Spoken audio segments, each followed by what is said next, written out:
Hello everybody, this is me Altamas Mansoori and you are watching educator Altamas 2.0।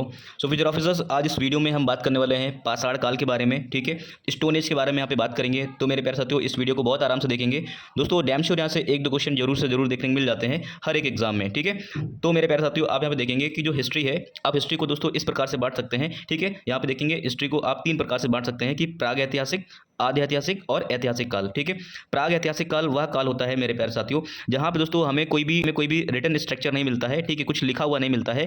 और दोस्तों archaeological सर्वे के according, ठीक है, जो पुरातात्विक खोज होती है उनके अकॉर्डिंग दोस्तों हमें यहाँ पे जो भी कुछ साक्ष्य प्राप्त होते हैं उसको हम लोग मान के चलते हैं कि दोस्तों ये उस टाइम पीरियड का है। ठीक है, तो मेरे प्यारे साथियों, प्राग ऐतिहासिक काल ऐसा काल होता है जिसमें कोई भी हमें रिटन डॉक्यूमेंट्स नहीं मिला है। ठीक है, उसको तो हमें इनके बारे में पता कैसे चलता है, केवल पुरातात्विक खोजों के बारे में पता चलता है। तो दोस्तों जो पाषाण काल है वो कुछ इसी प्रकार से है। ठीक है, यहाँ पे कोई भी रिटन स्ट्रक्चर नहीं मिला हुआ है। ठीक है दोस्तों, यहाँ पे कुछ भी लिखा हुआ प्राप्त नहीं हुआ है, केवल खोजों के अनुसार हम लोग यहाँ पे चीजों को पता कर सकते हैं। ठीक है, उसके बाद आप यहाँ पे देखेंगे आदि ऐतिहासिक काल। ठीक है, यहाँ पे साक्ष्य जो मिले हुए हैं उनमें साक्ष्यों में लिखा हुआ तो मिला है, लेकिन दोस्तों we are not able to read. ठीक है, हम इनको पढ़ नहीं सकते हैं उन साक्ष्यों को दोस्तों।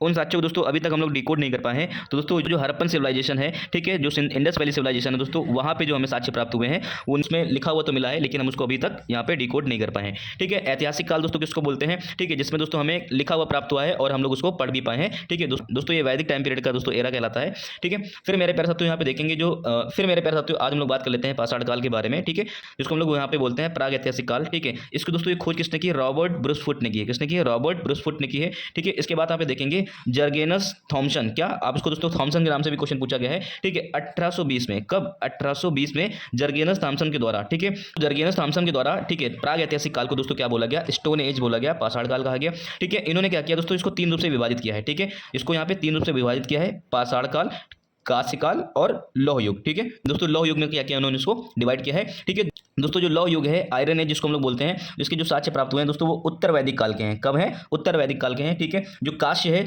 कांस्य दोस्तों क्या होता है, एक जिसको हम लोग ब्रॉन्ज बोलते हैं दोस्तों, टीन और यहाँ पे तांबा। ठीक है, टीन और कॉपर के दोस्तों यहाँ पे क्या होती है, एक मिक्स धातु होती है। ठीक है, जिसको हम लोग क्या बोलते हैं, कांस्य बोलते हैं। साइंस के क्वेश्चन में इसको पूछ लेता है। ठीक है, इसके बाद मेरे प्यारे साथियों आप देखेंगे भारतीय पुरातत्व के जनक, ठीक है, अलेक्जेंडर कनिंघम है। कौन है, बोला। उसके बाद मेरे प्यारे साथियों आप देखेंगे पाषाण काल को तीन भागों में क्या किया गया है, विभाजित किया गया है। ठीक, जिसको हम लोग बोलते हैं पूरा पाषाण काल, मध्य पाषाण काल और नव पाषाण काल। क्या, पूरा पाषाण काल, मध्य पाषाण काल और नव पाषाण काल। ठीक है, तो यहाँ पे हम लोग थोड़ा सा डिटेल से बात कर लेते हैं किसके बारे में।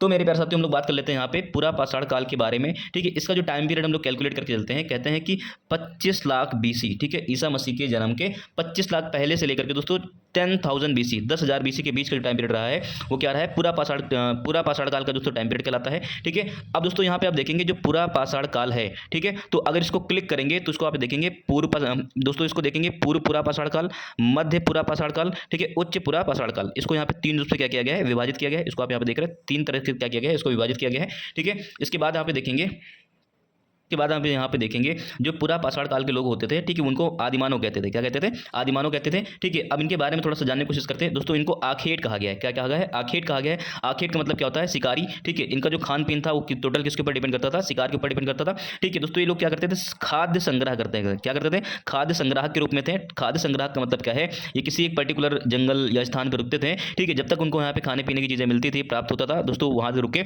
उसके बाद दोस्तों अगर वहां पे कुछ नहीं बचा है या फिर वहां पे जीवों में या जंतुओं में कमी आ गई है दोस्तों, ये अदर जगह पे क्या होते थे, चले जाते थे। ठीक है, तो उसको हम लोग यहाँ बोलते हैं शिफ्टिंग कर जाते थे, जिसको हम लोग क्या बोलते हैं, खाद्य संग्राहक रूप से जानते हैं। ठीक है दोस्तों, इन लोगों को उस टाइम पीरियड में कृषि के बारे में नहीं पता था, पशुपालन के बारे में नहीं पता चला। ठीक है, पशुपालन के बारे में दोस्तों यहाँ पे इनको इन्फॉर्मेशन नहीं थी। ठीक है, लेकिन इन्होंने क्या किया था, आग की खोज कर लिया था। ठीक है, क्या कर लिया था, पूरा पाषाण काल में आग की खोज हो चुकी थी, लेकिन दोस्तों आग का इनको सुव्यवस्थित रूप से प्रयोग कैसे करना है इसके बारे में इन्फॉर्मेशन नहीं थी। ठीक है, उसके बाद मेरे प्यारे साथियों आप देखेंगे इनके कुछ महत्वपूर्ण स्थल रहे हैं। ठीक है, जिनसे हमें कुछ साक्ष्य प्राप्त हुए हैं। ठीक है, जैसे कि यहाँ पे एक मोस्ट इंपॉर्टेंट है जिसको हम लोग बोलते हैं अतिरमपक्कम। ठीक है, जो कि कहाँ का क्षेत्र है, तमिलनाडु का क्षेत्र है। ठीक है, फिर आप देखेंगे हथनौरा। क्या देखेंगे, हथनौरा, जो कि कहाँ पे, मध्य प्रदेश का क्षेत्र है। ठीक है, यहाँ दोस्तों हमें क्या मिलते हैं, मानव खोपड़ियाँ प्राप्त हुई हैं। क्या प्राप्त हुई हैं, मानव खोपड़ियाँ प्राप्त हुई हैं। ठीक है, उसके बाद आप यहाँ देखेंगे भीमबेटका। ठीक है, जो कि मध्य प्रदेश में, ठीक है, नर्मदा घाटी का पार्ट है। ठीक है, यहाँ दोस्तों क्या प्राप्त हुआ है, चित्रकारी के प्राचीनतम साक्ष्य प्राप्त होते हैं। ठीक है, तो आप यहाँ पे नोटिस करेंगे, ठीक है, कि जो भीमबेटका है यहाँ पे तीनों काल के टाइम पीरियड के दोस्तों क्या मिलते हैं, चित्रकारी का तीनों टाइम पीरियड के दोस्तों यहाँ पे क्या मिलते हैं, चित्रकारी के प्राचीनतम साक्ष्य प्राप्त होते हैं। ठीक है, इसके बाद आप देखेंगे मिर्जापुर, क्या देखेंगे, मिर्जापुर तीनों काल में दोस्तों यहाँ पे क्या मिले हैं, औजार मिलते हैं, क्या मिलते हैं, तीनों काल के यहाँ पे क्या देखने मिलते हैं, औजार देखने को मिलते हैं। तो मेरे प्यारे साथियों ये पूरा पाषाण काल के बारे में, तो मेरे प्यारे साथियों ये पूरा पाषाण काल के बारे में यहाँ पे इन्फॉर्मेशन थी। ठीक है, अब हम लोग दोस्तों यहाँ पे मध्य पाषाण काल के बारे में थोड़ा सा देख लेते हैं।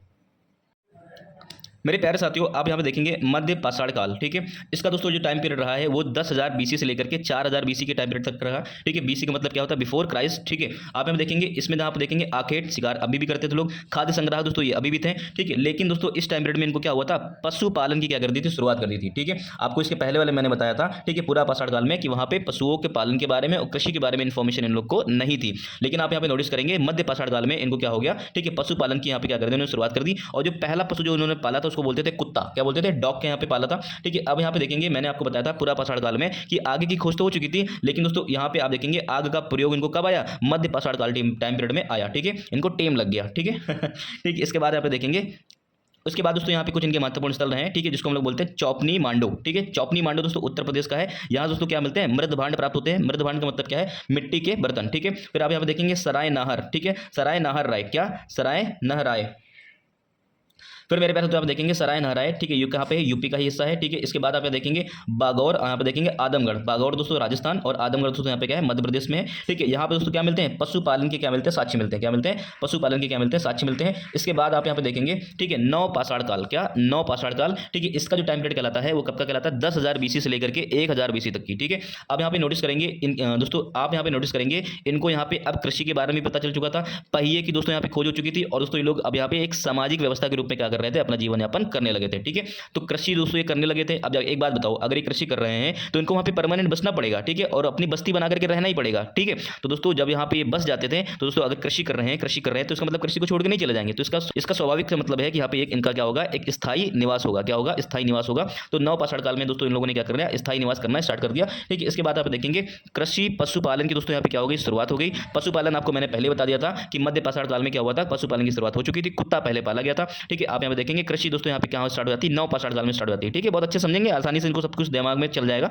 ठीक है, इसको 2-3 बार आप रिवाइज कर लेंगे, एकदम फिट हो जाएगा आपके दिमाग में। ठीक है, आप यहाँ पे देखेंगे समाज क्या हो गया था, स्थायी निवास करने लगा था। क्या करने लगा था, यहाँ पे आप देखेंगे समाज स्थायी निवास क्या हो गया था, रहना चालू कर दिया था। ठीक है, अब यहाँ पे देखेंगे स्लेट से बने, क्या, स्लेट से बने दोस्तों यहाँ पे क्या करते थे, औजार यूज करते थे। ठीक है, औजार यहाँ पे यूज करते थे दोस्तों। जबकि यहाँ पे आप देखेंगे मध्य पाषाण काल में, ठीक है, माइक्रोलिथिक, क्या, सूक्ष्म पत्थर का क्या करते थे, प्रयोग करते थे। किसका यूज करते थे, माइक्रोलिथिक सूक्ष्म पत्थर का क्या करते थे, प्रयोग करते थे। इसके बाद आप यहाँ देखेंगे इनके कुछ महत्वपूर्ण यहाँ पे दोस्तों, इनके कुछ महत्वपूर्ण स्थान है, इनको देख लेते हैं। बुर्ज होम, जो कि कहाँ पे है, कश्मीर में है दोस्तों। ये लोग क्या करने लगे थे, गर्तवास में रहने लगे थे। ठीक है, गड्ढा बना करके रहने लगे थे। ठीक है, आप यहाँ पे देखेंगे बुर्ज होम में दोस्तों मालिक के साथ दोस्तों कुत्ते को भी क्या हुआ है, दफनाया गया था। इसके यहाँ पे साक्ष्य प्राप्त हुए। ठीक है, इसके बाद देखेंगे गुफ्फार, आप देखेंगे गुफ्फा कराल, क्या, गुफ्फा कराल। ठीक है, आप देखेंगे ये कहाँ पे है, कश्मीर में। तो आप यहाँ देख रहे हैं, ठीक है, गर्त बना करके रह रहे हैं, मतलब गड्ढा बना कर रह रहे हैं, गुफा बना के रह रहे हैं। तो कहाँ पे, कश्मीर में। तो गुफ्फा से आप याद कर लेंगे इसको, गुफ्फा कहाँ बना के रह रहे थे, कश्मीर में। ठीक, गुफ्फा कहाँ बना कर रह रहे थे, कश्मीर में। लेकिन आप यहाँ पे याद रखेंगे गुफा क्या है, बुर्ज होम है। क्या है, बुर्ज होम है। तो आपको यहाँ पे ये चीज पता होनी चाहिए कि बुर्ज होम और गुफ्फा कराल कहाँ पे, कश्मीर में है। और जो गर्तवास बना के रह रहे थे वो कहाँ पे रह रहे थे, बुर्ज होम में रह रहे थे। ठीक है, मालिक के साथ कुत्ते का दोस्तों दफन किया गया। इसके साक्ष्य कहाँ से प्राप्त होते हैं, बुर्ज होम से प्राप्त होते हैं। ठीक है, इसके बाद आप यहाँ देखेंगे चिरांद, क्या, चिरांद जो कि दोस्तों बिहार में है। ठीक है, यहाँ से क्या मिलते हैं, मृदभांड मिलते हैं और औजार मिलते हैं। तो चिरांद जो क्षेत्र है वो नौ पाषाण टाइम पीरियड का है। ठीक है, इसके बाद आप देखेंगे कोल्डीवा, क्या देखेंगे, कोल्डीवा जो कि यूपी का रीजन है। ठीक है दोस्तों, यहाँ पे चावल के साक्ष्य प्राप्त होते हैं। ठीक है, इसके बाद आप देखेंगे मेहरगढ़ जो कि बलूचिस्तान का रीजन है। ठीक है, यहाँ पे क्या मिलता है, कृषि का पहला साक्ष्य प्राप्त होता है। किसका प्राप्त होता है, कृषि का पहला साक्ष्य यहाँ पे दोस्तों प्राप्त होता है मेहरगढ़ से। ठीक है, अब यहाँ पे देखेंगे प्रथम धातु जो कि उपयोग में लाई गई थी, उसको हम लोग बोलते हैं तांबा। ठीक है, इसके बाद देखेंगे प्रथम औजार जो कि दोस्तों प्रयोग किया गया था, जो कि कहाँ पे, कुल्हाड़ी। ठीक है, और दोस्तों इसके साक्ष्य कहाँ से प्राप्त हुए हैं, अतिरम पक्कम से। कहाँ से प्राप्त हुए हैं, अतिरम पक्कम से दोस्तों इसके साक्ष्य प्राप्त हुए हैं, क्या, कुल्हाड़ी के। और प्रथम औजार यूज किया गया था कुल्हाड़ी को। ठीक है, इसके बाद मेरे प्यारे साथियों आप यहाँ देखेंगे कुछ महत्वपूर्ण फैक्ट हैं। ठीक है, इसको यहाँ पे करने की कोशिश करेंगे। पूर्व पाषाण काल में दोस्तों, ठीक है, जो कोर उपकरण का प्रयोग करते थे, क्या करते थे, कोर उपकरण का क्या करते थे, प्रयोग करते थे। पूर्व पाषाण काल में ये लोग कोर उपकरण का क्या करते थे, प्रयोग करते थे। ठीक है, इनका जो मुख्य धंधा था वो क्या था, शिकार खेलना। क्या था, शिकार खेलना। ठीक है, इसके बाद आप देखेंगे पूरा पाषाण काल, मध्य पाषाण काल और नव पाषाण काल। ठीक है, इन तीनों जगह से जो अवशेष प्राप्त हुए हैं, तो तीनों जगह से दोस्तों जो एक क्रम में एक क्रम में जो अवशेष प्राप्त हुए हैं वो कहां से प्राप्त हुए हैं? बेलन घाटी से। कहां से प्राप्त हुए हैं? बेलन घाटी से प्राप्त हुए हैं, जो कि दोस्तों क्या विंध्य क्षेत्र, जो कि दोस्तों विंध्य क्षेत्र और नर्मदा घाटी का क्या है? हिस्सा है। ठीक है, बेलन घाटी से दोस्तों क्या मिलता है? पूरा पाषाण काल, मध्य पाषाण काल और नव पाषाण काल, दोस्तों एक क्रम में क्या मिलता है? यहाँ पे अवशेष मिले हैं। ठीक है, इसके बाद आप यहाँ देखेंगे प्राग ऐतिहासिक काल मानव का प्राचीनतम जीवाश्म। ठीक है, कहां से प्राप्त होता है? हथनौरा से प्राप्त होता है। कहां से? हथनौरा से। किस जगह पे? नर्मदा घाटी। कहां पे? नर्मदा घाटी होशंगाबाद। क्या? नर्मदा घाटी होशंगाबाद। ठीक है, इसके बाद आप यहाँ देखेंगे प्राचीनतम कलाकृतियां। क्या? प्राचीनतम कलाकृतियां उच्च पूर्व पाषाण काल। क्या? उच्च पूर्व पाषाण काल, दोस्तों जिसको हम लोग बोलते हैं भीमबेटका से क्या प्राप्त हुआ है? ठीक है, क्या प्राप्त हुआ है? भीमबेटका से प्राप्त होता है। कलाकृतियां का मतलब क्या है? जो चित्रकारी दोस्तों प्राप्त हुई है। ठीक है दोस्तों, वो कहां से प्राप्त होती है? भीमबेटका से प्राप्त होती है। ठीक है, इसके बाद मेरे प्यारे साथियों आप यहाँ पे देखेंगे इन टाइम पीरियड में दोस्तों लोग निवास कहाँ करते थे। ठीक है, यहाँ पे देखेंगे पूरा पाषाण काल के टाइम पीरियड में ये लोग नदी तट पे क्या करते थे? अधिवास करते थे। इसके बाद आप देखेंगे मध्य पाषाण काल में ये लोग क्या करते थे?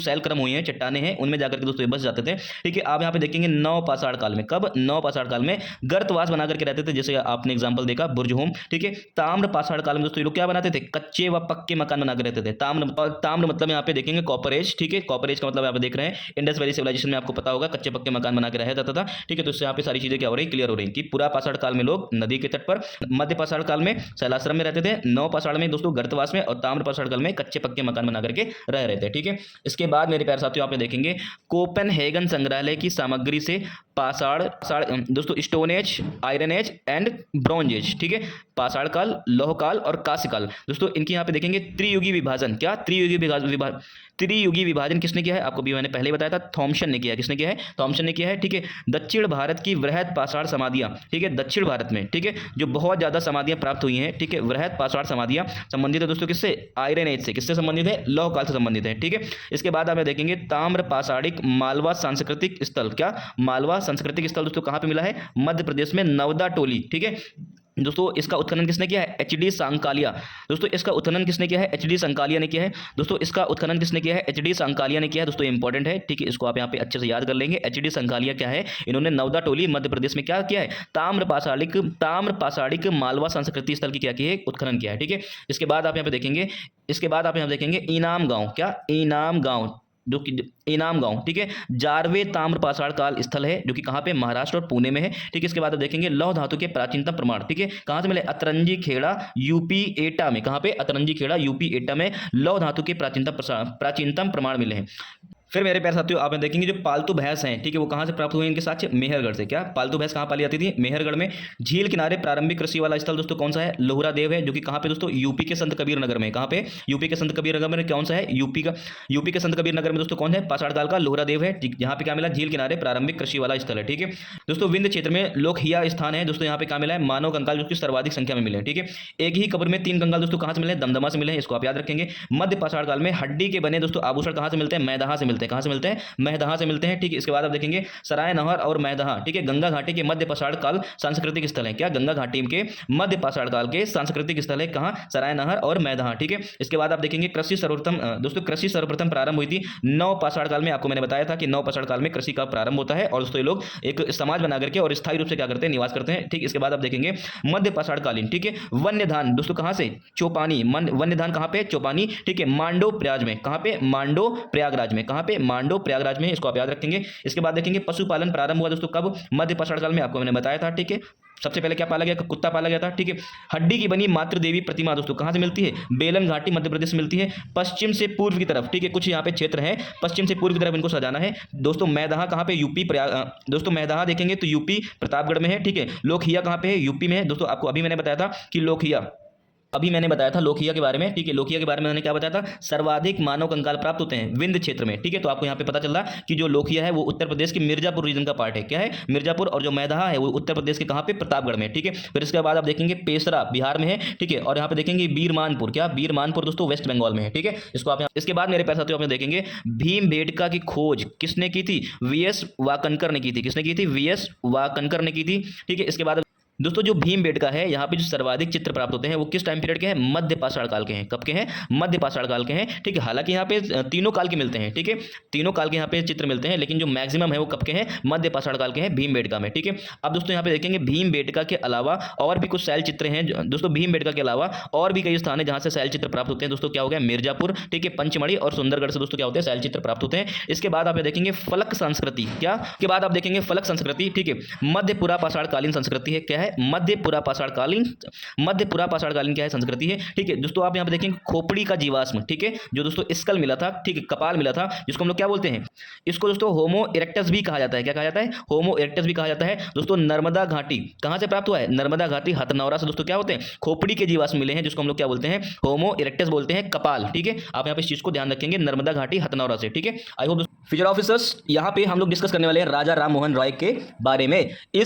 दोस्तों इस पेज पर लिखी एक एक बातें, एक एक चीज बहुत ही ज्यादा महत्वपूर्ण है, एक एक पॉइंट इसका इंपॉर्टेंट है दोस्तों। इस वीडियो में जो भी कुछ आपको पढ़ाया जाता है इसका पीडीएफ दोस्तों ग्रुप में डाल दिया जाता है। जो भी लोग दोस्तों इसको अवेल करना चाहते हैं हमारे ग्रुप को क्या कर सकते हैं? ज्वाइन कर सकते हैं। आपको नोट्स बनाने का टाइम नहीं बचा है तो मेरे प्यारे साथियों आप सीधे पीडीएफ को निकालिए और बस रिवीजन कीजिए। वीडियो आप देखेंगे और पीडीएफ से क्या करेंगे? रिवाइज करेंगे। तो चलिए देखते हैं एक बार इनके बारे में डिटेल से जानते हैं, ठीक है। दोस्तों आपको ये भी मैं प्रॉमिस करता हूं कि अब दोस्तों अगर राजा राम मोहन राय के ऊपर दोस्तों कभी भी क्वेश्चन अगर कहीं भी बनेगा, चाहे आप पीसीएस का पेपर दीजिएगा, चाहे आप आईएएस का पेपर दीजिएगा, चाहे जिस भी प्रीलिम्स एग्जाम में बैठेगा दोस्तों, इनसे क्वेश्चन आपको कभी भी भविष्य में छूटने वाला नहीं है, क्योंकि इनके बारे में एक भी पॉइंट हमने यहाँ पे छोड़ा नहीं है। तो मेरे प्यारे साथियों आप यहाँ पे देखेंगे भारतीय पुनर्जागरण का क्या कहा जाता है? इनको जनक कहा जाता है, ठीक है। अब यहाँ पे देखेंगे आधुनिक भारत को क्या कहा जाता है? इनका निर्माता कहा जाता है। पीसीएस में खूब क्वेश्चन पूछा गया है, आप घटनाचक्र में बार-बार इसको देख सकते हैं, ठीक है। इसके बाद आप देखेंगे ब्रह्म समाज क्या है? इन्होंने ब्रह्म समाज की दोस्तों यहाँ पे क्या की है? स्थापना की है, ठीक है। ब्रह्म समाज में क्या था? वैसे दोस्तों ब्रह्म समाज जो था वो पश्चिमी शिक्षाओं के दोस्तों आधार के ऊपर था, ठीक है। आप यहाँ पे देखेंगे इन्होंने क्या किया था? हिंदू धर्म का पहला सुधार आंदोलन किया, ठीक है। क्या? हिंदू धर्म का पहला सुधार आंदोलन किया दोस्तों। ये कुछ भी आपके ऑप्शन में डाला जा सकता है, ठीक है। तो आप दोस्तों किसी भी चीज को हल्के में नहीं लेंगे दोस्तों। इनका जो दृष्टिकोण था वो कैसा दृष्टिकोण था? वैज्ञानिक दृष्टिकोण था। तभी आप देखेंगे इन्होंने इंग्लिश को प्रमोट किया है, इन्होंने साइंस को प्रमोट किया है। क्यों? क्योंकि दोस्तों अगर साइंस की हायर एजुकेशन करनी होती है तो इंग्लिश में जानना जरूरी है दोस्तों। इनको इसका मतलब ये नहीं है कि इनको अपनी संस्कृति से प्रेम नहीं था, इनका मतलब ये था कि हम लोग क्या हो जाए? ग्लोबलाइज्ड हो जाए। हम लोग संसार में अगर बराबर में आना चाहते हैं लोगों के, तो हम लोग को भी साथ, अगर हम लोग संसार में बराबरी पे अपने आप को देखते हैं तो हमें वेदों के ज्ञान के साथ साथ हमें दोस्तों अपने सांस्कृतिक ज्ञान के साथ साथ हमें और भी चीजें जाननी चाहिए, हमें साइंस को जानना चाहिए, तभी जाकर के हम लोगों से कंपटीशन कर पाएंगे। तो मेरे प्यारे साथियों यहाँ पे इन्होंने क्या किया? इनका जो वैज्ञानिक दोस्तों इनका जो थॉट्स था वो कैसा था? वो साइंटिफिक थॉट्स थे, ठीक है।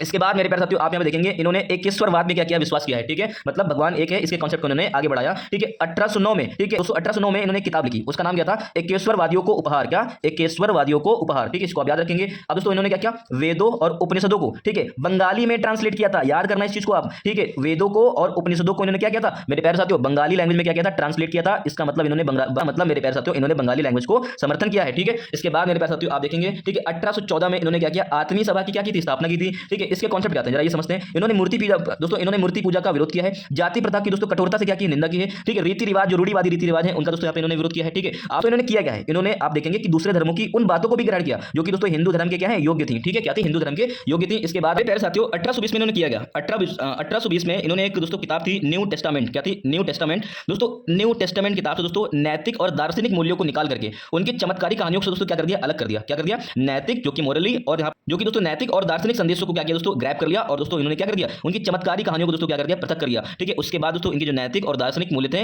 इसके बाद इन्होंने इनके दार्शनिक और नैतिक मूल्यों को दोस्तों क्या कर दिया? एक बुक में क्या कर लिया? संकलित कर लिया, ठीक है। उसका नाम क्या था? Precept of Jesus. क्या? Precept of Jesus, precepts of Jesus दोस्तों। इस किताब में क्या किया? यहाँ पे न्यू टेस्टामेंट बुक को यूज करते हुए दोस्तों उनके नैतिक और दार्शनिक मूल्यों को निकाल करके दोस्तों क्या कर लिया? संकलित कर लिया, ठीक है। और उनकी चमत्कारी कहानियों को दोस्तों क्या कर दिया? हटा दिया, ठीक है। इस बात को आप याद रखेंगे। फिर मेरे प्यारे साथियों आप यहाँ पे देखेंगे सामाजिक सुधारों के माध्यम से वो लोग क्या करना चाहते थे? लोगों का राजनीतिक उत्थान करना चाहते थे, ठीक है दोस्तों। हो सकता है ऑप्शन में डाल दे कि क्या राजा राम मोहन राय, ठीक है, यहाँ पे सामाजिक सुधारों के माध्यम से लोगों के राजनीतिक जीवन में उत्थान करना, लोगों के राजनीतिक जीवन में उत्थान करना चाहते थे। तो बिल्कुल सही बात है दोस्तों, ठीक है। इसको आप दोस्तों इसको आप यहाँ पे याद रखेंगे इस चीज को, ठीक है। जिसके चलते क्या हुआ? 1828 में क्या होगा? ब्रह्म सभा बनी। क्या बनी? ब्रह्म सभा बनी, ठीक है। आगे चल करके दोस्तों क्या बन जाता है? ब्रह्म समाज बन जाता है। क्या बन जाता है? ब्रह्म समाज बन जाता है। अब दोस्तों जो ब्रह्म समाज बना, ठीक है, तो इसके उद्देश्य क्या थे? इसको यहाँ पे थोड़ा जानने की कोशिश करते हैं, ठीक है। हिंदू रिलीजन का क्या किया इन्होंने? शुद्धिकरण किया। क्या क्या? हिंदू रिलीजन का यहाँ पे क्या किया? शुद्धिकरण किया। एकेश्वरवाद के कॉन्सेप्ट को दोस्तों आगे बढ़ाते थे, ठीक है। इसके बाद देखेंगे निर्गुण परमात्मा में दोस्तों क्या करते थे? विश्वास रखते थे कि आत्मा दोस्तों इनका मानना था कि जो ईश्वर है वो क्या है? निर्गुण है और निरंकार है, ठीक है। आप यहाँ पे देखेंगे सभी धर्मों में दोस्तों सत्य निहित है दोस्तों। इनका मानना था कि सभी धर्मों में क्या है? सत्य निहित है, ठीक। सभी धर्म सत्य की बातें करते हैं दोस्तों। अहिंसा इनके लिए दोस्तों क्या थी? सर्वोपरि थी, प्रमुख थी दोस्तों। ये वायलेंस में कभी भी बिलीव नहीं करते थे, वायलेंस को सपोर्ट भी नहीं करते थे, ठीक है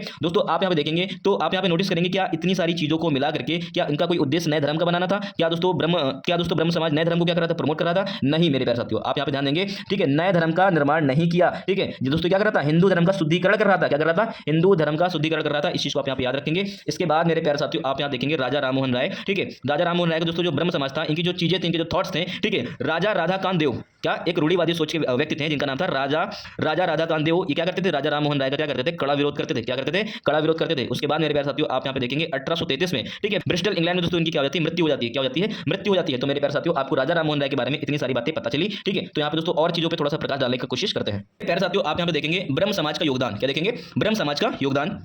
तो मेरे प्यारे साथियों यहाँ पे था क्या, बहुदेवतावाद तथा मूर्ति पूजा का क्या करते थे, विरोध करते थे, ठीक है। बहुपत्नी प्रथा का दोस्तों क्या करते थे, विरोध करते थे। इसके बाद आप यहाँ देखेंगे सती प्रथा का कड़ा विरोध किया गया मेरे प्यारे साथियों, जिसके चलते दोस्तों इन्होंने क्या किया था, राजा राम मोहन राय के प्रयासों से 1829 में लॉर्ड विलियम बेंटिक के द्वारा क्या कर दिया गया, इसे गैर कानूनी साबित कर दिया गया। क्या बताया गया कि सती प्रथा क्या है, अब यहाँ पे गैर कानूनी है, ठीक है। इसको आप याद रखेंगे। फिर मेरे प्यारे साथियों आप यहाँ देखेंगे बाल विवाह का विरोध किया गया, ठीक है। इसके बाद देखेंगे विधवा पुनर्विवाह का क्या किया गया, समर्थन किया गया, ठीक है। इसके बाद आप यहाँ देखेंगे, इसको यहाँ पे ठीक कर लो ऐसे, ठीक है। इसके बाद देखेंगे छुआछूत जातिगत भेदभाव का दोस्तों क्या करते थे, विरोध करते थे, ठीक है। मतलब किसी भी जाति में विश्वास नहीं करते थे, ठीक है। इसके बाद आप देखेंगे, इसके बाद मेरे प्यारे साथियों आप यहाँ पे देखेंगे बांग्ला और इंग्लिश लैंग्वेज, क्या बांग्ला और इंग्लिश लैंग्वेज का क्या करते थे, समर्थन करते थे, ठीक है। बंगाल व्याकरण दोस्तों इन्होंने बनाया। क्या दोस्तों, बांग्ला लैंग्वेज को आसान बनाने के लिए उन्होंने क्या लिखा, ठीक है, बंगाल व्याकरण बनाया। क्या बनाया, बंगाल व्याकरण बनाया, ठीक है। दोस्तों राजा राम मोहन राय की एक डिमांड और थी, वो डिमांड क्या थी कि स्त्रियां, ठीक है, वुमेन्स को दोस्तों क्या किया जाएगा, यहाँ पे राइट टू प्रॉपर्टी दे दी जाए, ठीक है। मतलब संपत्ति का अधिकार किसको मिले, महिलाओं को भी मिल जाए, ठीक है। इसके बाद आप देखेंगे 1817 में डेविड हेयर की मदद की इन्होंने, किसकी मदद की, 1817 में डेविड हेयर की मदद की। किस लिए, हिंदू कॉलेज की स्थापना करने में। क्या हिंदू कॉलेज की स्थापना करने में डेविड हेयर की क्या की थी, इन्होंने मदद की थी। इसके बाद आप ये देखेंगे 1817 में अपने खर्चे पर कोलकाता में इन्होंने क्या किया था, इंग्लिश स्कूल खोला था, ठीक है, जहां पे क्या किया जाता था, दांते रूसो वॉल्टेयर दोस्तों इनके दर्शन की क्या की जाती थी, शिक्षा दी जाती थी। इनकी फिलोसफी को यहाँ पे समझाया जाता था, पढ़ाया जाता था, किसकी, दांते रूसो और वॉल्टेयर, ठीक है। इसके बाद आप ये देखेंगे 1825 में इन्होंने क्या किया था, वेदांत कॉलेज की स्थापना की थी। क्या की थी, 1825 में वेदांत कॉलेज की स्थापना की थी। इस चीज को आप याद रखेंगे, अपने दिमाग में रखेंगे। तो मेरे प्यारे साथियों तो आपको मैंने इतनी बातें पढ़ा दी, ठीक है। आपको दोस्तों यहाँ पे ऑप्शन नंबर बी देखेंगे तो इसमें दोस्तों राजा राम मोहन राय के बारे में आपने देखा, तो उसमें देखा उन्होंने वेदांत के अद्वैतवाद और ईसाई एकेश्वरवाद दोनों का समर्थन किया था। बिल्कुल ठीक बात है, ठीक है। ऑप्शन नंबर सी देखेंगे, उन्होंने उपनिषदों का बंगाली में अनुवाद किया था, ठीक है। अभी मैंने दोस्तों आपको बताया था, ठीक है, अभी मैंने आपको क्या बताया था कि इन्होंने वेदों का, उपनिषदों का बंगाली में क्या किया था, ट्रांसलेट किया था, ठीक है। तो दोस्तों ये ऑप्शन नंबर सी भी क्या हो गया, सही हो गया, ठीक है। इसके बाद उन्होंने लिखा है कि उनका पहला संगठन आत्मीय सभा था जिसकी स्थापना 1815 में हुई थी। तो मेरे प्यारे साथियों आप यहाँ पे देखेंगे, ठीक है, आत्मीय सभा के बारे में कि 1814 लिखा हुआ है। तो मेरे प्यारे साथियों कहीं ये डेट 1815 मिलेगी, कहीं 1814 मिलेगी, तो इसमें बहुत ज़्यादा परेशान और चिंतित होने की आवश्यकता नहीं है, ठीक है। आपको कहीं 1814-15 की नियर वाली डेट मिल जाए तो दोस्तों आप इसको करेक्ट करके आएंगे। अलग अलग पब्लिकेशन इसको अलग अलग तरीके से छापता है, ठीक है। तो मेरे प्यारे साथियों यहाँ पे ऑप्शन नंबर डी भी क्या हो जाएगा, करेक्ट हो जाएगा। तो ऑप्शन नंबर बी भी ठीक है, सी भी ठीक है और डी भी ठीक है। और दोस्तों ऐसा कोई ऑप्शन आपने कभी पढ़ा ही नहीं होगा। तो मेरे प्यारे साथियों ऑप्शन नंबर ए क्या है, गलत है। तो इसमें पूछा था कौन सा गलत है, तो मेरे प्यारे साथियों ऑप्शन नंबर ए क्या है, यहाँ पे गलत है, ठीक है। तो मेरे प्यारे साथियों आप हमेशा देखेंगे कि क्वेश्चन को थोड़ा ट्रिपिकल बनाने के लिए, गलत बनाने के लिए दोस्तों ऐसे कुछ अलग से डेटा ऐड कर देते हैं जिसका कोई दूर दूर तक लेना देना होता ही नहीं है और आपने कभी उसको पढ़ा ही नहीं होता है, ठीक है। तो मेरे प्यारे साथियों जो गलत चीज़ें होती हैं ऑप्शंस की, वो आपको दूर से समझ में आती हैं। तो दोस्तों आपको यहाँ पे प्रीलिम्स के लिए अपने माइंडसेट को भी इसी तरह ट्रेंड करके जाना है। मेरे प्यारे साथियों आप यहाँ पे ध्यान देंगे इस चार्ट के ऊपर जो भी कुछ लिखा हुआ है, एक एक पॉइंट अपने आप में दोस्तों एक क्वेश्चन के बराबर है। एक एक पॉइंट इंपॉर्टेंट है, आप किसी भी चीज़ को स्किप नहीं करेंगे, मिस नहीं करेंगे। आपको दोस्तों एक एक चीज़ यहाँ पे अच्छा ध्यान देना है और वो समझ के करना थोड़ा सा, ठीक है। बहुत ज़्यादा होच नहीं करना है, मुझे रटना है, थोड़ा सा अप्रोच चेंज करो, है ना। थोड़ा सा सीखने की निस्बत से बैठेंगे तो दोस्तों बहुत आसान हो जाएगी आपके लिए ना। आपको पता नहीं चलेगा कब टॉपिक खत्म हो गया और कब आपको याद भी हो गया, कब आपको पता है। जैसे पिक्चर देखते हो ना, पिक्चर के एक सीन याद हो जाते हैं, है ना। तो मेरे प्यारे साथियों हम लोग बात कर लेते हैं आर्य समाज के बारे में, ठीक है। तो इनके जो संस्थापक हैं, कौन, इनके जो संस्थापक हैं, ठीक है, उनका नाम है दयानंद सरस्वती जी। इनके जो बचपन का नाम था, कभी कभी एग्जाम में पूछ लेता है, ठीक है, वैसे इंपॉर्टेंट है नहीं, आप याद दिमाग में रखें। मूल शंकर था। क्या था, मूल शंकर था। इनका दोस्तों जन्म कहाँ होता है, गुजरात में होता है। और दोस्तों ये ब्राह्मण परिवार से क्या करते हैं, ताल्लुकात रखते हैं, ठीक है। अब दोस्तों यहाँ पे देखेंगे कि इन्होंने क्या किया, हिंदू धर्म का सुधारवादी आंदोलन चलाया, ठीक है, हिंदू धर्म का सुधारवादी आंदोलन चलाया। दोस्तों आपको पता होगा राजा राम मोहन राय जी ने भी यही कॉन्सेप्ट फॉलो किया था हिंदू धर्म में। दोस्तों उन्होंने क्या किया था, सुधार करने की कोशिश की थी और दोस्तों एकेश्वरवाद में विश्वास करते थे, जैसे कि मैंने आपको बताया था अभी पिछले वाले क्वेश्चन में, ठीक है। तो उसके बाद मेरे प्यारे साथियों आप यहाँ पे देखेंगे इनका जो पर्पस था वो क्या था। आप यहाँ पे देखेंगे प्राचीन वैदिक धर्म, क्या जो वेद थे, वैदिक धर्म की जो कॉन्सेप्ट थे, ठीक है, इनको दोस्तों शुद्ध रूप से पुनः स्थापित किया, ठीक है, मतलब उसका सरलीकरण कर दिया, ठीक है। जैसे मान लीजिए बहुत सारी चीजें ट्रिपिकल लैंग्वेज में लिखी हैं, आजकल संस्कृत बहुत सारे लोग को नहीं आती है, है, तो उसको सिंप्लीफाई करके सरल भाषा में उसको यहाँ पे सामने प्रस्तुत करने की कोशिश की है। ठीक है, तो प्राचीन वैदिक धर्म की शुद्ध रूप से पुनः स्थापना करने का प्रयास किया इन्होंने। ठीक है, अब दोस्तों इन्होंने जो कुछ भी निकाला शुद्ध रूप से, ठीक है दोस्तों, उसका यहाँ पे एक जगह संकलन कर लिया एक पुस्तक में जिसका नाम है सत्यार्थ प्रकाश। कभी कभी क्वेश्चन दोस्तों पूछ लेता है कि दयानंद सरस्वती द्वारा लिखित पुस्तक का नाम बताइए, या फिर सत्यार्थ प्रकाश पुस्तक किसके द्वारा लिखी गई है। तो मेरे प्यारे साथियों यहाँ पे दयानंद सरस्वती के द्वारा इसको लिखा गया है। ठीक है, इसके बाद मेरे प्यारे साथियों आप यहाँ पे देखेंगे इन्होंने कहा क्या है, वेदों को सभी धर्मों से हटकर बताया। क्या बताया? वेदों को सभी धर्मों से हटकर बताया। इन्होंने कहा कि जो वेद है वो सभी धर्मों से हटके हैं, अलग है, ठीक, कुछ यूनिक है इसमें। ठीक है, वेदों को सच्चा बताया, कहा कि वेद ही क्या है, सच है। ठीक है, अब इसी वजह से दोस्तों आप हमेशा पूछते होंगे दोस्तों, आपने अक्सर देखा होगा बैक टू वेदास, वेदों की ओर लौटो। ठीक है, ये दोस्तों आपको पता होगा कि जब अंग्रेज यहाँ पे बहुत ज्यादा अत्याचार कर रहे थे, बहुत ज्यादा लोगों को यहाँ पे परेशान कर रखे थे, और दोस्तों अपने आप को वो सुप्रीम कहते थे।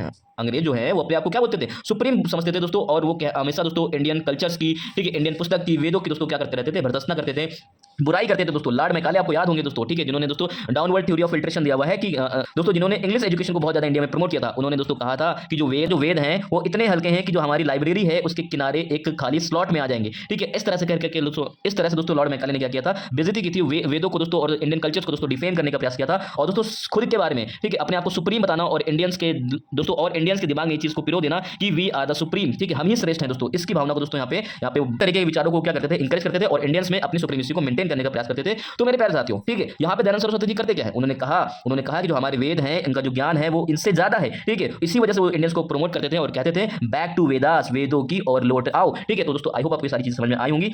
इसके बाद मेरे प्यारे साथियों आप यहाँ पे देखेंगे वेदों का ज्ञान दोस्तों उन्होंने मथुरा से सीखा। कहां से सीखा? मथुरा से सीखा। एक उनके गुरु जी थे जो कि अंधे थे आंखों से, ठीक है, इनका नाम था विरजानंद। क्या नाम था? विरजानंद नाम था। ठीक है, स्वामी विरजानंद के नाम से दोस्तों फेमस थे। इन्होंने दोस्तों यहाँ पे स्वामी दयानंद सरस्वती जी को दोस्तों वेदों का ज्ञान यहाँ पे दिया था। ठीक है, इस चीज को आप दिमाग में रखेंगे। इसके बाद मेरे प्यारे साथियों आप देखेंगे प्राचीन हिंदू धर्म, ठीक है, पुराणों की दोस्तों उन्होंने क्या की है, बड़ी आलोचना की है। ठीक है, आप यहाँ पे ध्यान देंगे हिंदू धर्म के जो पुराण की जो पुस्तकें हैं, पुराणों की इन्होंने क्या की है, बड़ी आलोचना की है, और कहा है कि जो स्वार्थी लोग रहे हैं, जो अज्ञानी लोग रहे हैं दोस्तों, जो स्वार्थी और अज्ञानी पुरोहित रहे हैं, उन्होंने क्या किया है, पुराणों की सहायता से हिंदू धर्म को दोस्तों दूषित कर दिया है। इन्होंने यहाँ पे ये कहा था। अब दोस्तों इसके बाद आप समझेंगे, इसके बाद दोस्तों आप ये देखेंगे दोस्तों, इसके बाद इन्होंने क्या कहने की कोशिश किया कि पुरोहितों ने, ठीक है, और कुछ स्वार्थी लोगों ने, ठीक है, इसको क्या बनाया, रूढ़िवादी कॉन्सेप्ट बना दिया। ठीक है, जातिगत व्यवस्था पैदा करके दोस्तों एक मोनोपोली क्रिएट करने की कोशिश की दोस्तों। यहाँ पे छुआछूत जैसी कुरीतियों को दोस्तों यहाँ पे लागू किया, अनटचेबिलिटी को, जिसको अस्पृश्यता को दोस्तों यहाँ पे क्या किया, बढ़ावा दिया दोस्तों। मूर्ति पूजा में दोस्तों यहाँ पे दयानंद सरस्वती जी विश्वास नहीं करते थे। कर्मकांड जो होते हैं उनमें भी विश्वास नहीं था। पुरोहितवाद जो था दोस्तों उसमें भी ये दोस्तों उसका तिरस्कार करते थे साथियों। और यहाँ पे आप देखेंगे जो चमत्कारी व्यवस्थाएं थी कि दोस्त लोग चमत्कार दिखाया करते थे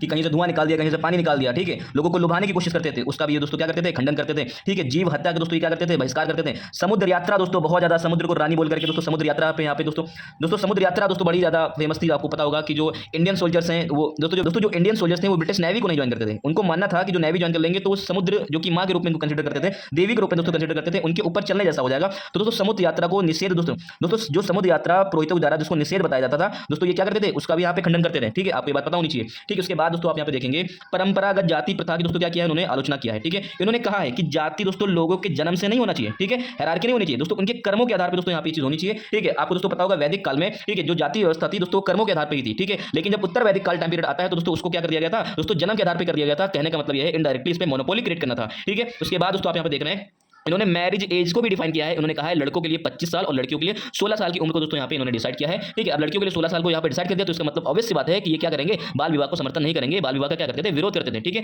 बाल विवाह का दोस्तों क्या करते थे, विरोध करते थे। ठीक है, अंतरजाति विवाह, क्या अंतरजाति मतलब एक जाति का व्यक्ति किसी दूसरी जाति में विवाह कर सकता है, ये इस चीज को प्रमोट करते थे। ठीक है, तभी तो जाकर के जाति की व्यवस्थाएं खत्म होंगी। ठीक है, इसके बाद देखेंगे वीमेन इक्वालिटी की बात करते थे। ठीक है, महिला में, ठीक है, बराबरी की बात करते थे। ठीक है दोस्तों, आपको यहाँ पे लग रहा होगा ये पढ़ करके कि इसके पहले जो मैंने राजा राममोहन राय के बारे में बताया था उससे मिलता जुलता लग रहा है। ठीक है, उनकी आइडियोलॉजी यहाँ पे कुछ सेम नजर आ रही है। ठीक है, कुछ ऐसे विचार उनके भी हुआ करते थे। ठीक है, तो उसके बाद आप देखेंगे दोस्तों इन्होंने क्या कहा है कि राम और कृष्णा क्या है, ये दोस्तों ईश्वर के अवतार नहीं हो सकते हैं। दोस्तों इन्होंने कहा ये केवल क्या थे, एक महापुरुष थे। क्या थे? राम।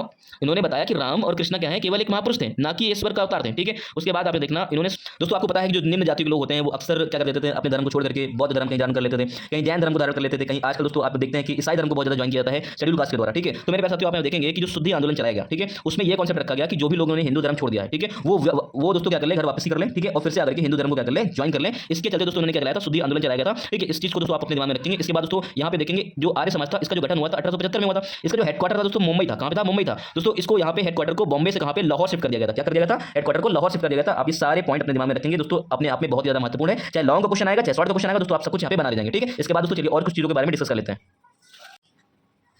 मेरे प्यारे साथियों यहाँ पे देखेंगे आर्य समाज के बारे में कुछ और डिटेल से बात करते हैं। ठीक है दोस्तों, आर्य समाज क्या कहते हैं दोस्तों, ये आत्मा में विश्वास रखते हैं और इन्होंने कहा कि आत्मा जो है वो क्या है, अमर है। ठीक है दोस्तों, इनका विश्वास जो है क्या है, पुनर्जन्म में है। ठीक है कि आत्माएं दोस्तों लोग हैं, शरीर छोड़ते जाएंगे और उनका पुनर्जन्म होता जाएगा। ठीक है, इसके बाद दोस्तों आप देखेंगे कि इन्होंने 10 सिद्धांत दिए। क्या दिए हैं? 10 सिद्धांत दिए, जो कि पीछे मैंने ऑलरेडी आपको बता दिया, एक बार फिर से रिवाइज करा देते हैं। वेद का ज्ञान ही क्या है?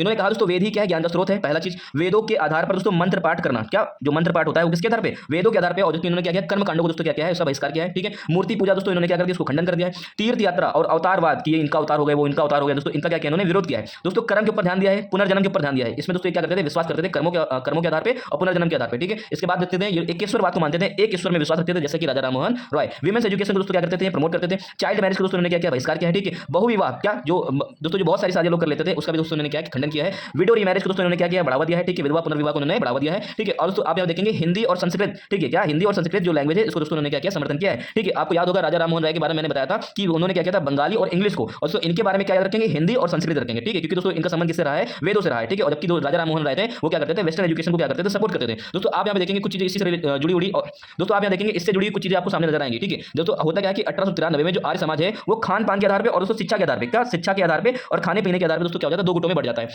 एक गुट था जो मांसाहारी था, एक गुट था जो शाकाहारी था। जो मांसाहारी गुट था दोस्तों क्या करता था, वेस्टर्न एजुकेशन को क्या करता था, सपोर्ट करता था। ठीक है, और दोस्तों आप क्या देखेंगे मांसाहारी लोग थे। ठीक है, उन्होंने क्या कहता है, एक कल्चरल पार्टी बनाया था। क्या बनाया था, कल्चरल पार्टी बनाया था। ठीक है, इसको दोस्तों हेड कौन थे, ठीक है, इसकी स्थापना किसने की थी, महात्मा हंसराज ने की थी। किसने की थी, महात्मा हंसराज ने की थी। इधर दोस्तों आप यहाँ देखेंगे शाकाहार लोग थे। ठीक, इन्होंने क्या किया था, गुरुकुल की रचना की थी। ठीक है, इसको क्या किया था, महात्मा समूह की यहाँ पे क्या की थी, स्थापना की थी। और इन्होंने क्या किया था, जो मांसाहारी लोग थे इन्होंने कल्चरल पार्टी की स्थापना की थी।